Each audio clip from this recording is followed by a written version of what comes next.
certainly Pope Francis was one who preached of the mercy of God, of one who reached out to the poor and the outcast, to the one who reached out to those who are on the peripheries of society.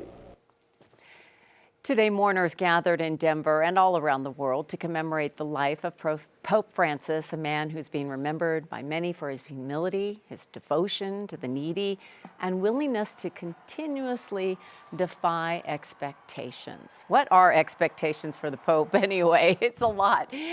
We are joined by two folks that can tell us a whole lot more about this Pope as we think about Father Kevin Burke and Chris Pramuk from Regis University. Pope Francis marked a lot of firsts. We talked about this. First from Latin America, also first Jesuit Pope.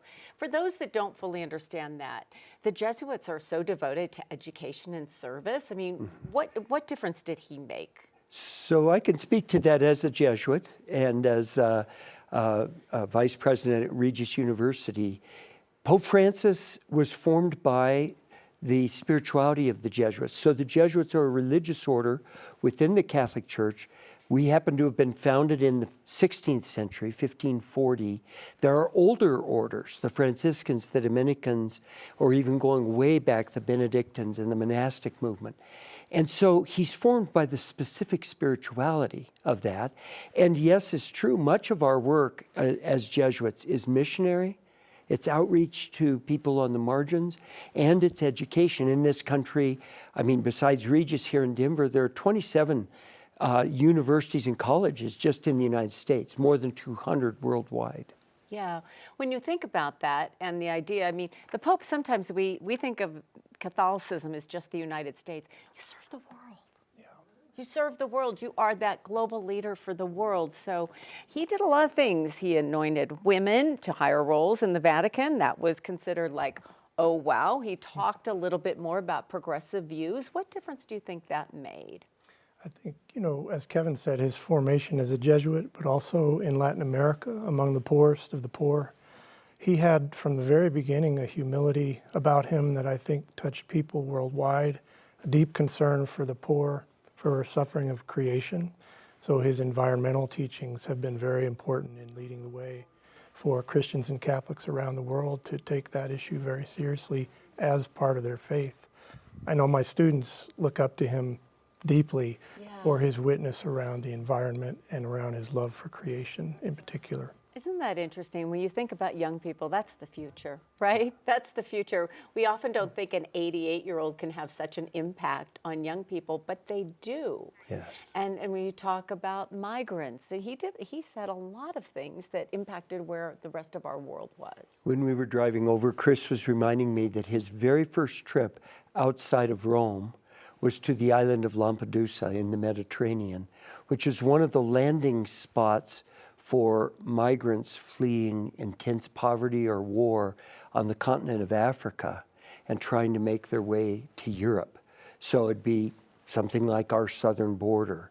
And he celebrated Mass on an altar made out of the wreckage of boats that had been lost at sea. I mean, just that symbolic, and so many symbolic gestures throughout his papacy. At times, he unsettled people.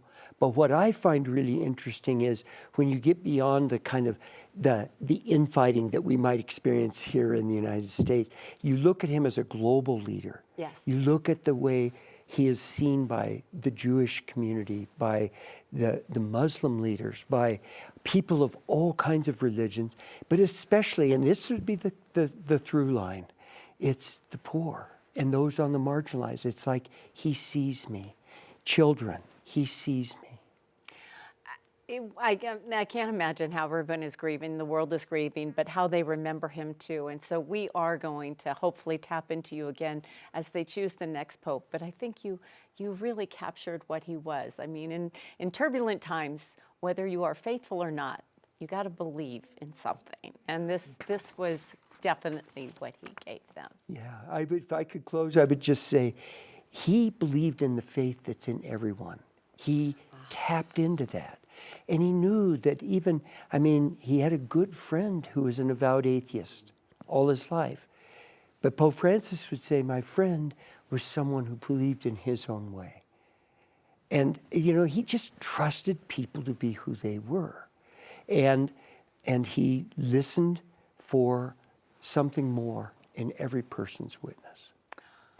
That was the perfect way to end this. We thank you for coming in. We hope we can all tap into that and be a little bit more like that every day. And thank you. feel free to reach out to us in We the coming will. weeks. We will. Thank you.